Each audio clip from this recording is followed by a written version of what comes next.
In the last few days, I've made two videos that I think are quite, in my opinion anyways, significant in this conversation.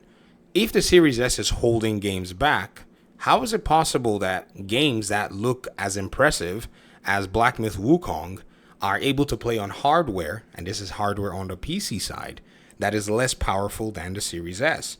I made two videos to the effect. The first one showing that a game like Marvel Spider-Man Remastered plays on CPU and GPU that is actually way less powerful, underpowered than the Series S.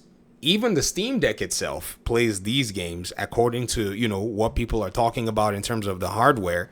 It's also known that the Series S is more powerful than the Steam Deck, but you see a game like Spider-Man being playable on it.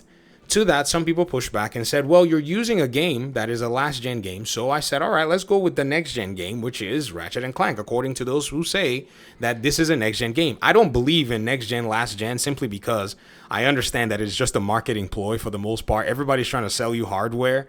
And, in some cases, there's some software implementation in terms of technological boosts here and there. And they kind of maybe want to term it as next-gen, but really nobody knows what you can actually categorize as next gen or last gen, because in my opinion, I think these games are made mostly the same way. You can't tell me that Insomniac uses two different engines, one that they used to make this game and the one they used to make this game, and this one's a next gen game and then this one's a last gen game.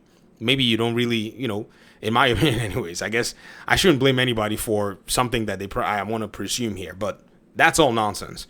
Anyways, I went around and I started looking at Digital Foundry's, opinions and their thoughts on Black Myth Wukong. And I got to see this video. Some people are asking questions. So on one of their, podcast episodes, they clipped a small question out of it. Somebody was asking about the PS5 nature of the game and the exclusivity and all that. And what was very interesting was I did not know that this game was actually having performance issues on the PlayStation itself. So even on the PS5, it has some issues as you progress through the game. I haven't progressed too far in my PC version. Been busy, talking with you guys about this stuff. And I beat Arkham Asylum is a game that I've been wanting to beat for a very long time. And so I got to see this and I was like, well, wasn't this somewhat similar to what happened to Baldur's Gate 3, where Baldur's Gate 3 had some, technical challenges as well when the game was even somewhat only available on the PS5, and even on PC, Act 3 was buggy and broken. So to me, it seems like a lot of people who are claiming that Black Myth Wukong is a win on PlayStation haven't, number one, even played the game. The game's Steam reviews are showing to heavily skew towards the Chinese audience that's actually basically, reviewing and happy about the game. And the PlayStation audience is not really that big. I think it's something that's in the minds of a lot of people. The second side of the whole conversation is on listening to what they said about this particular game. It doesn't seem like they are quite confident as to how well the game has been optimized based on some of the technical decisions that the developers made. And even with Unreal Engine 5 and all of the above, it seems to, these guys, from observing things, that the developers need to do a little bit more work. Now, as to the technical side and all the technical jargon, I do not want to burden or bore you with it. However, I think it still lends credence to the arguments that I've made, which is, a lot of development teams that are making these games right now are coming into the whole landscape with a lot less experience, like, that studios within publishers like EA and Ubisoft and Rockstar already have.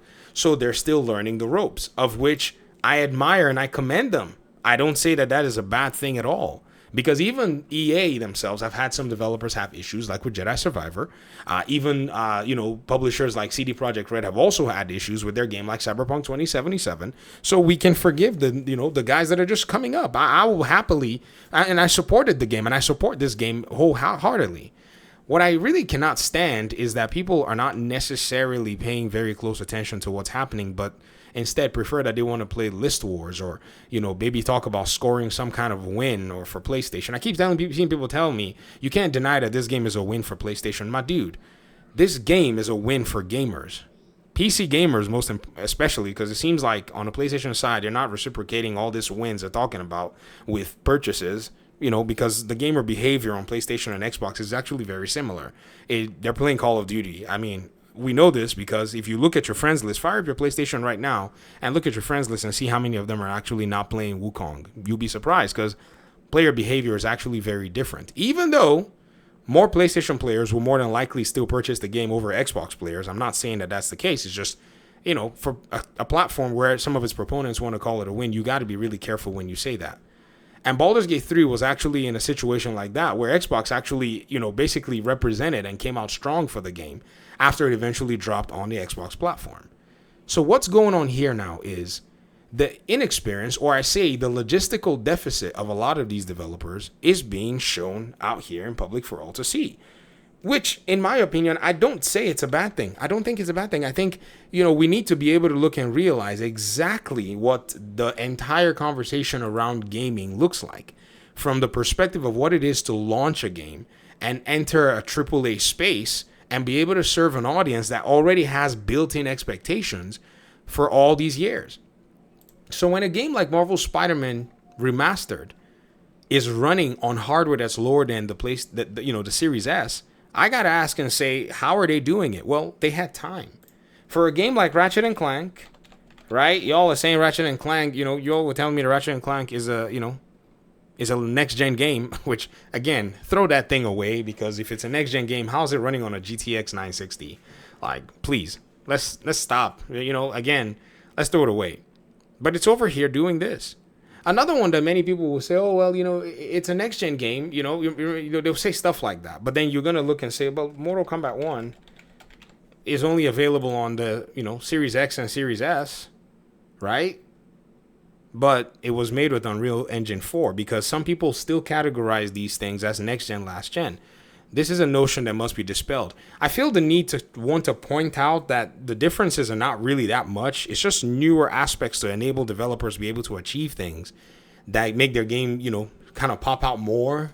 Things like, ray tracing, lighting options and all of these other things, better collision formats, animation, computations and calculations. But games were always made when these things were not there. I mean, it just doesn't really make much of a difference, right?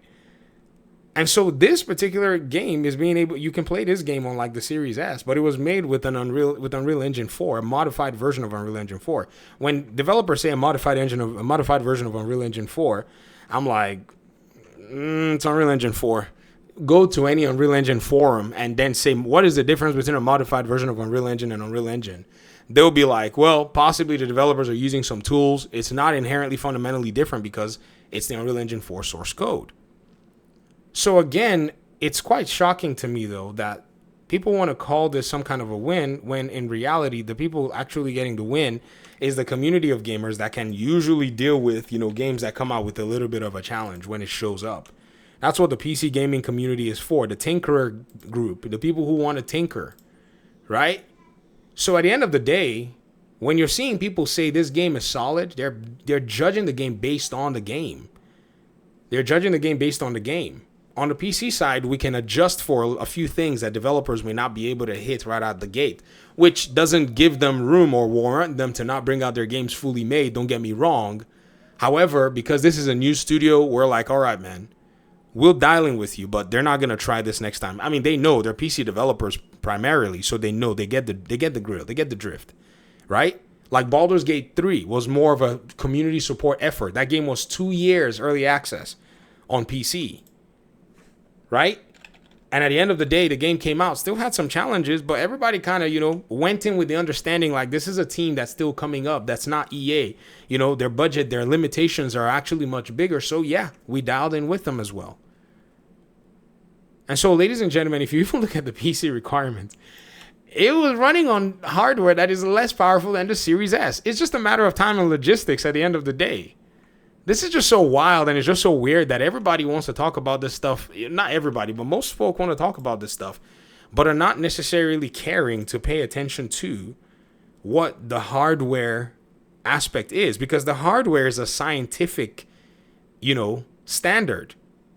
It is actually a device that maintains a standard in its hardware and its hardware and its operating system, that you can't really deviate too much from what hardware is doing at the end of the day, because the company that makes the hardware is the same company that actually makes a good number of PC hardware.